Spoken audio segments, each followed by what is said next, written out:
What happens when a simple interview question crosses a line that should never have been crossed? When one of the most beloved Spice Girls sits down for what should be a friendly chat, but instead finds herself defending not just her past, but her entire identity. This is the story of the moment Mel C had enough, and trust me, you need to hear every word of what went down. Before we get into this, make sure you hit that subscribe button and drop a comment below telling me whose side you're on after you hear this whole story. Now let's get into it. The studio lights were bright as Mel C walked onto the set, waving to the audience with that familiar, confident smile. Hoda Kotb stood up from behind the desk, arms extended for a welcoming hug. The audience applauded as the two women embraced briefly before settling into their seats. "Welcome, welcome. It is so good to have you here," Hoda said, her voice warm and energetic. "How are you feeling today?" "I'm good, thanks for having me," Mel C replied, crossing her legs and adjusting herself in the chair. "It's always nice to be here in New York." "Well, we're thrilled you're here. You know, I have to say, I was such a huge Spice Girls fan back in the day. I mean, who wasn't, right?" Hoda laughed, gesturing to the audience who responded with enthusiastic cheers. "That's lovely to hear," Mel C said with a genuine smile. "It never gets old hearing how the music connected with people." "So let's talk about your new music," Hoda continued, leaning forward slightly. "You've been doing solo work for years now, but I think a lot of people still see you as Sporty Spice first and foremost. Does that bother you at all?" Mel C paused for just a moment, her smile remaining but something flickering in her eyes. "I mean, I'm incredibly proud of what we achieved as the Spice Girls. That will always be a part of who I am. But I've also been releasing solo music for over 2 decades now, so I'd hope people can see me as more than just one thing." Right, of course," Hoda nodded quickly. "But let's be honest, nothing you've done solo has really matched the success of the Spice Girls, has it? I mean, in terms of chart performance and cultural impact." The audience went quiet. Mel C's expression shifted slightly, her posture straightening. "Well, I think success can be measured in different ways. I've had #1 albums, I've toured the world, I've created music that I'm genuinely proud of. Not everything has to be measured against the biggest pop phenomenon of the 90s. Sure, absolutely," Hoda said, though her tone suggested she was ready to move on quickly. "But speaking of the Spice Girls, there's always rumors about reunion tours. Can you give us any hints about whether that's happening again?" "We've done a few reunion things over the years," Mel C replied, her voice measured. "And never say never, but right now I'm focused on my own projects. I'm here to talk about my new album. Actually, yes, we'll get to that," Hoda assured her, waving her hand dismissively. "But while we're on the subject of the Spice Girls, I have to ask, there were always rumors about tensions in the group, particularly between you and some of the other girls. Looking back now, do you think some of those tensions were because you were trying too hard to be taken seriously as a musician, when maybe the group was more about fun and entertainment?" Mel C's jaw tensed visibly. "I'm sorry, what exactly are you implying?" "Oh no, I'm not implying anything negative," Hoda backtracked, her hands raised in a placating gesture. "I just mean, you were Sporty Spice. You had the athletic image, but you were also the one who seemed to want to be seen as the real musician of the group. Did that create friction?" "We were all real musicians," Mel C said firmly, her voice taking on an edge. "Every single one of us contributed to what made that group special. And yes, I took the music seriously because it was my passion, it was my life. I don't think there's anything wrong with that." Of course not, Hoda agreed quickly. But there was something in her expression that suggested she wasn't quite ready to drop the thread. "But you have to admit, the whole Spice Girls thing was very manufactured, very packaged. Girl power and all that, but it was marketing, right? It was a product." Audience shifted uncomfortably. Mel C leaned forward, her eyes locked on Hoda's. "Is that what you think? That everything we stood for was just marketing?" "Well, I mean, it was a pop group created by managers and producers," Hoda said, her tone becoming slightly defensive. "That's just the reality of the music industry. I'm not saying there's anything wrong with that, but we can be honest about it, can't we?" "We can be honest, absolutely," Mel C replied, her voice controlled but with an unmistakable intensity. "So let me be honest with you. Yes, we were put together. Yes, there were people who helped shape the image and the sound. But the 5 of us, we poured our hearts into that music. We connected with millions of young girls around the world who needed to hear that they could be strong, that they could be whoever they wanted to be. That wasn't manufactured. That was real." "I hear you. I do," Hoda said, nodding but clearly uncomfortable with the turn the conversation had taken. "But you've also been quite vocal over the years about struggling with depression and body image issues. Even during the height of the Spice Girls, don't you think that kind of contradicts the whole girl power message? How can you empower others when you're struggling yourself?" The studio fell completely silent. Mel C stared at Hoda for a long moment, her expression unreadable. When she finally spoke, her voice was quiet but razor sharp. "Are you seriously asking me that question?" Hoda blinked, seeming to realize she might have pushed too far but unwilling to back down completely. "I'm just saying, It's a fair question. You were selling this image of strength and confidence, but behind the scenes, you were dealing with serious mental health issues. Don't you think fans deserve to know the truth? The truth, Mel C repeated, her voice rising slightly. The truth is that you can struggle with your own demons and still want better for other people. The truth is that being strong doesn't mean you never fall down. It means you get back up. The truth is that mental health issues don't make you a hypocrite. They make you human. Okay, but no, I'm not finished, Mel C interrupted, holding up her hand. You want to sit here and pick apart everything I've done, everything we accomplished, and reduce it to some kind of shallow marketing campaign. You want to use my struggles with mental health to somehow discredit the positive message we tried to spread. That's not journalism, that's just mean. Hoda's face flushed red. I'm not being mean, I'm asking legitimate questions that I think our audience wants answers to. Your audience or you? Mel C shot back, because it feels like you've had an agenda from the moment I sat down. I don't have an agenda, Hoda protested, her voice rising to match Mel C's intensity. I'm a professional interviewer and I ask tough questions. That's my job. Tough questions are fine, Mel C replied, her hands gripping the armrests of her chair. But there's a difference between tough questions and disrespectful ones. You've basically spent the last 10 minutes trying to diminish everything I've worked for. Hoda laughed, but it was a nervous, defensive sound. That's not what I'm doing at all. I think you're being overly sensitive here. Overly sensitive, Mel C repeated slowly, her eyebrows raised. Right, so when you suggest that my mental health struggles make me a hypocrite, I'm supposed to just smile and nod. When you call my life's work a manufactured product, I'm supposed to say thank you. I never called you a hypocrite, Hoda insisted, shaking her head vigorously. You're twisting my words, am I? Because that's certainly what it sounded like to me. And I'm guessing to everyone watching as well. Mel C gestured toward the audience, many of whom were nodding in agreement. Hoda shifted in her seat, clearly flustered. Look, maybe we got off on the wrong foot here. Let's reset. Let's talk about your new album, which I know you wanted to discuss. Oh, now you want to talk about my new album, Mel C said with a bitter laugh. After you've spent all this time tearing down my past, now you're ready to give me 30 seconds to plug my current work. That's not fair, Hoda said, her voice taking on a harder edge. We've barely been talking for 15 minutes. You're acting like I've attacked you for an hour. Quality over quantity, Mel C shot back. It doesn't take long to be disrespectful. You've managed it quite efficiently.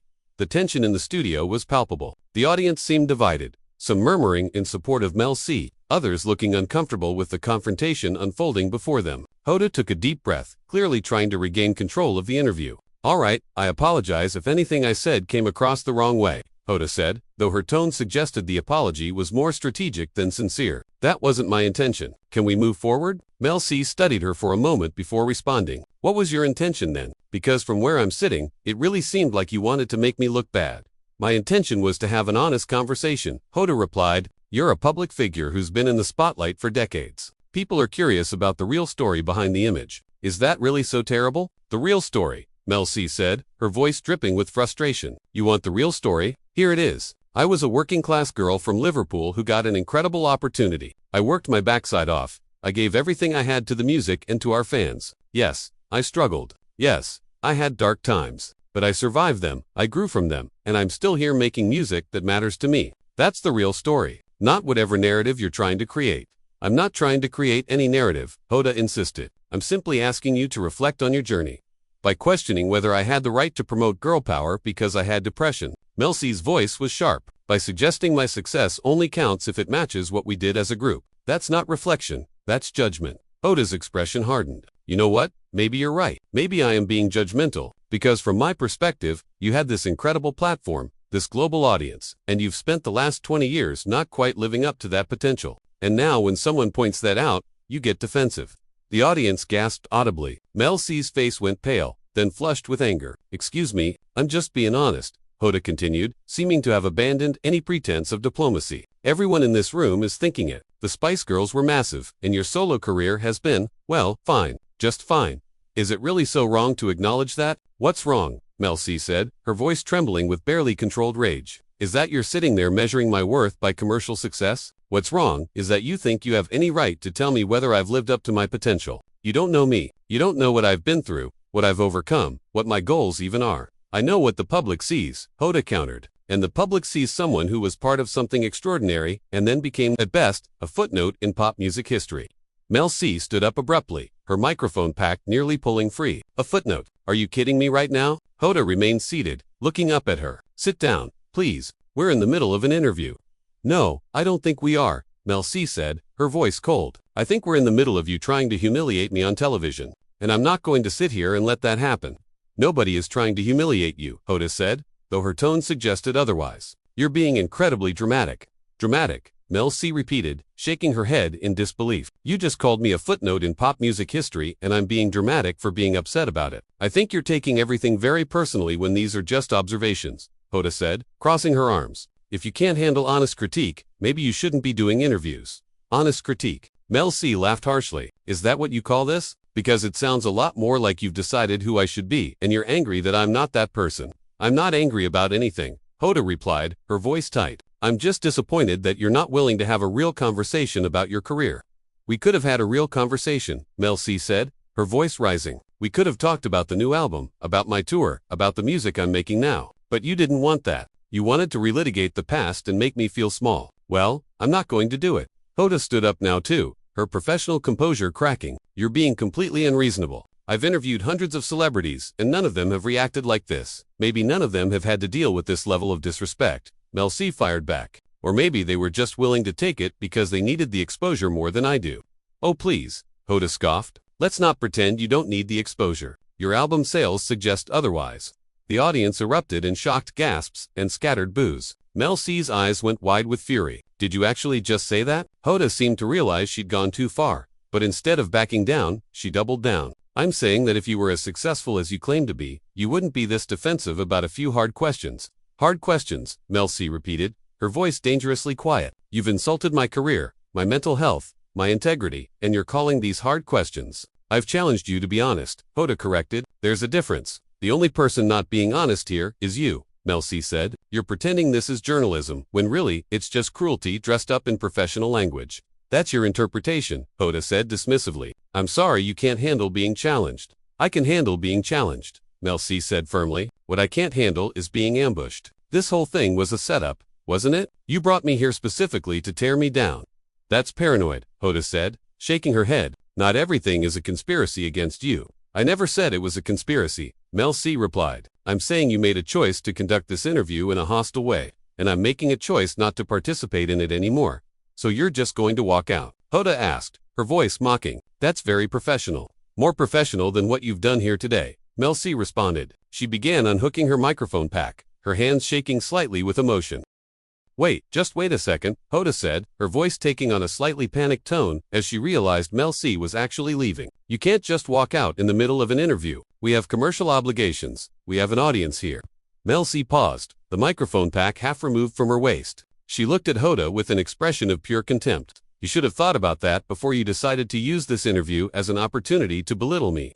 I wasn't belittling you, Hoda protested, though even she seemed to know how hollow that sounded now. I was trying to have a frank discussion. Frank, Mel C said, the word coming out like a curse. You know what would have been frank? Asking me about the challenges of sustaining a solo career, asking me what I've learned over the years, asking me anything that showed even the slightest bit of respect for who I am and what I've done. Instead, you came at me with this agenda to prove that I'm some kind of failure. I never said you were a failure, Hoda said quickly. You called me a footnote, Mel C reminded her, her voice cutting. You mocked my album sales. You questioned whether I had the right to talk about girl power. What exactly would you call that? Hoda's face flushed deeper. I was challenging you to think critically about your choices and your career trajectory. That's what good interviewers do. Good interviewers also listen, Mel C shot back. Good interviewers show curiosity instead of judgment. Good interviewers don't come in with their minds already made up about who someone is and what their story should be.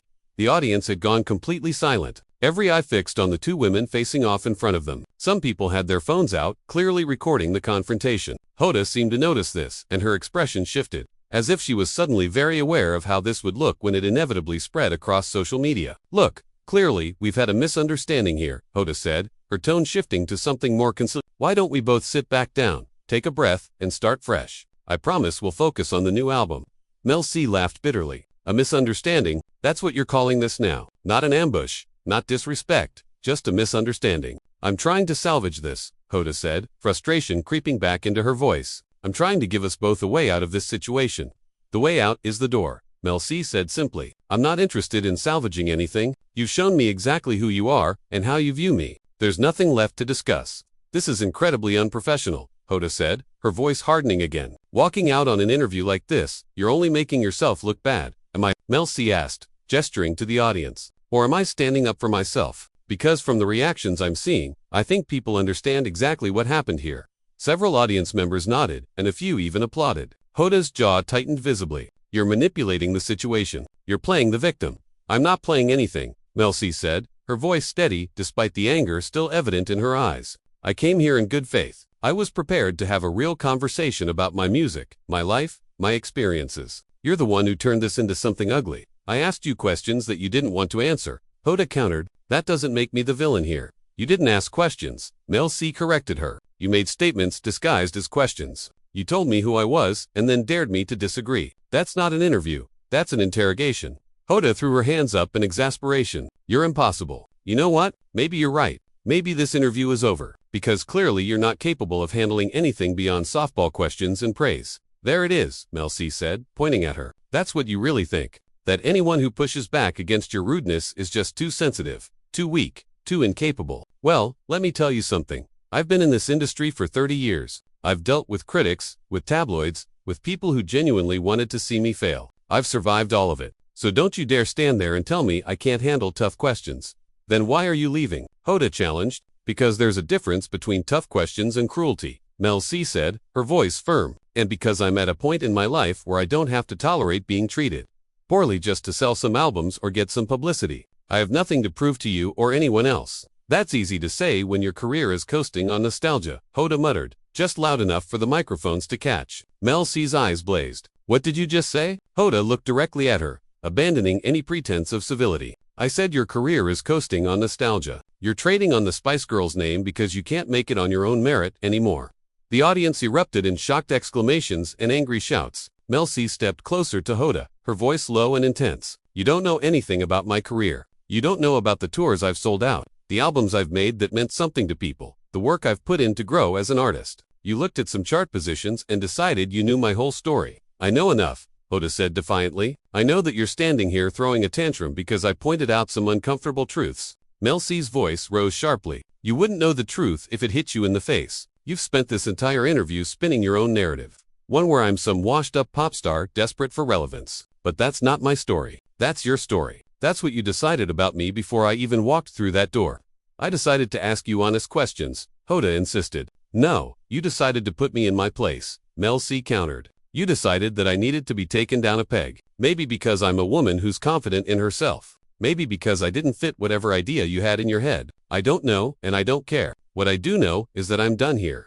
She finished removing her microphone pack and placed it carefully on the chair she'd been sitting in. The gesture was deliberate, controlled, in stark contrast to the emotion evident in her voice. This is going to make headlines. You know, Hoda said, her voice taking on an almost threatening tone. Everyone is going to be talking about how Mel C walked out of an interview. Let them talk, Mel C said calmly. I'd rather be known as someone who walked away from disrespect than someone who sat there and took it. And honestly, I think when people see this, when they hear what you said to me, they're going to understand exactly why I left. Or they'll see you as difficult and defensive, Hoda shot back. Maybe some will, Mel C acknowledged, but I'm okay with that. Because the people whose opinions actually matter to me, the people who've supported my music and my journey, they'll get it. They'll understand that sometimes you have to stand up for yourself, even when it's uncomfortable. Hoda crossed her arms, her expression a mixture of anger and something that might have been embarrassment. So that's it, you're just going to walk out and leave us to deal with the mess. The mess you created, Mel C reminded her. I showed up ready to do my job. You're the one who decided to turn this into a confrontation. Own that. I'm owning exactly what I intended, Hoda said coldly, which was to have a substantive conversation instead of another puff piece. Substantive, Mel C repeated, shaking her head. You keep using these words like they justify what you did, but calling someone a footnote isn't substantive. Mocking their album sales isn't substantive. Questioning their right to speak about issues they care about isn't substantive. It's just mean. For a moment, neither woman spoke. The studio remained eerily quiet, the audience barely breathing as they watched the standoff continue. Finally, Mel C took a step back, her posture relaxing slightly. I hope you got what you wanted from this, she said quietly. I hope the ratings and the clicks and whatever else you're after are worth it. Because you've lost something today too. You've lost any credibility you might have had as someone who respects the people she interviews. I don't need lectures from you about credibility, Hoda said sharply. Clearly not, Mel C agreed. You don't seem to think you need anything from anyone, least of all basic human decency. With that, she turned and walked toward the exit. The audience began to applaud, slowly at first, then building to a standing ovation. Hoda stood alone in the center of the stage, her face frozen in an expression of barely suppressed fury as she watched Mel C leave. "Well," Hoda said into her microphone, her voice strained as she tried to regain some composure, "I guess that's all the time we have for today." But Mel C was already gone, the studio doors swinging shut behind her with a definitive click that seemed to echo through the silent space. The cameras kept rolling, capturing every moment of the aftermath. Every uncomfortable second as Hoda tried to figure out how to move forward after what had just transpired. The interview was over, but the conversation it sparked was just beginning. So what do you think? Was Mel C right to walk out, or should she have stayed and tried to finish the interview? Drop your thoughts in the comments below, and don't forget to subscribe for more stories like this one. Let me know, whose side are you on?